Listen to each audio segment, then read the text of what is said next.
Bridges connect communities, commerce, and daily life. When they fail, the impact reaches far beyond the structure itself.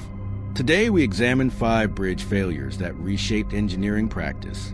For each case, we'll explain what happened, why it happened, and the practical lessons engineers applied afterward. This is not about sensationalism, but about learning from the past to build safer infrastructure. We begin with an early example that taught engineers about wind and motion, then moved through lessons on load, inspection, design detail, and maintenance. The Tacoma Narrows Bridge opened in 1940 and quickly earned the nickname Galloping Gertie because of the unusual motion it displayed in windy conditions.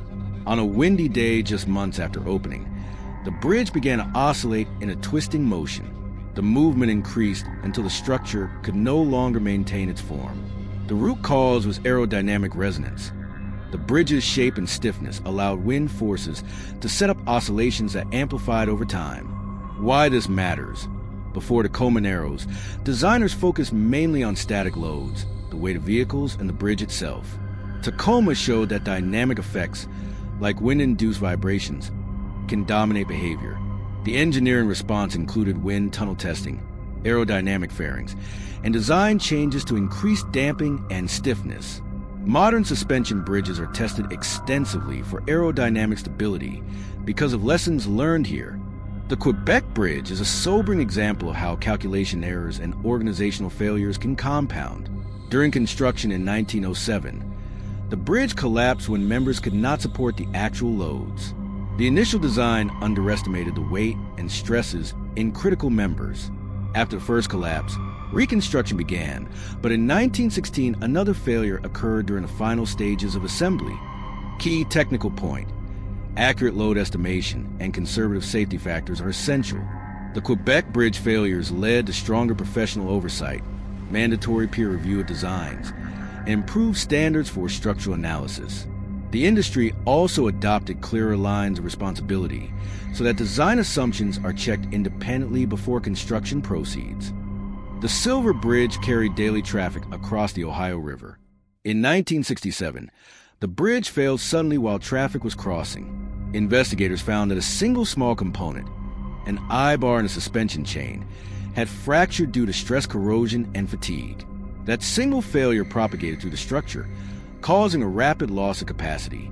The lesson here is about inspection and redundancy. The Silver Bridge highlighted that aging infrastructure can hide critical vulnerabilities in small parts.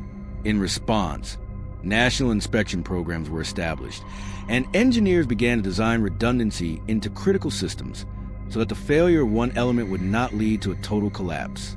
Regular, systematic inspection regimes and non-destructive testing became standard practice after this event. The I-35W Bridge in Minneapolis was a modern steel truss bridge carrying heavy urban traffic. In 2007, the bridge gave way during evening traffic. The investigation identified undersized gusset plates, the steel plates that connect truss members, as a primary factor. Additional weight from construction materials and equipment, combined with the original design margins, exceeded the capacity of those connectors. This case reinforced the importance of considering changes over a structure's life. Bridges are not static. Traffic patterns change, loads increase, and maintenance or retrofit work can add weight. Engineers now emphasize life cycle analysis, ensuring that designs include margin for future changes, and that any temporary loads during maintenance are carefully managed. The I-35W collapse also led to renewed investment in bridge inspection and rehabilitation programs across the country. The Morandi Bridge in Genoa was a cable-stayed structure that served as a major urban artery. In 2018, a portion of the bridge failed. Investigations pointed to long-term corrosion and deterioration of critical elements, combined with insufficient maintenance and monitoring. The event sparked a broader conversation about infrastructure stewardship and the need for proactive asset management.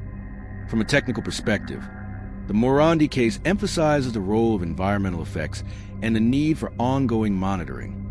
Modern approaches include corrosion-resistant materials, protective coatings, and structural health monitoring systems that track strain, vibration, and environmental conditions in real time. The lesson is clear. Building a bridge is only the first step. Maintaining it over decades requires planning, funding, and modern monitoring techniques. Bridges are more than structures. They are vital links in our daily lives and the economy. Over the course of this video, we looked at 5 important cases where design, inspection, or maintenance fell short, and each case taught engineers new ways to reduce risk. Remember, the goal of studying these events is not to dwell on loss, but to understand how engineering practice improved so future projects are safer and more resilient. Key lessons revisited. First, account for dynamic forces. Wind and vibration can change how a bridge behaves, so modern designs include aerodynamic testing and damping measures. Second, accurate load calculations and independent review are essential. Conservative assumptions and peer checks catch errors early. Third, inspection and redundancy matter. Designs that avoid single points of failure and regular, systematic inspections help prevent small problems from becoming critical. Fourth, life cycle thinking is crucial.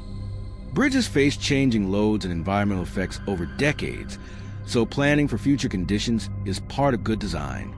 Finally, maintenance and monitoring are ongoing responsibilities. Building a bridge is only the start of its safe service life. How engineering changed in practice.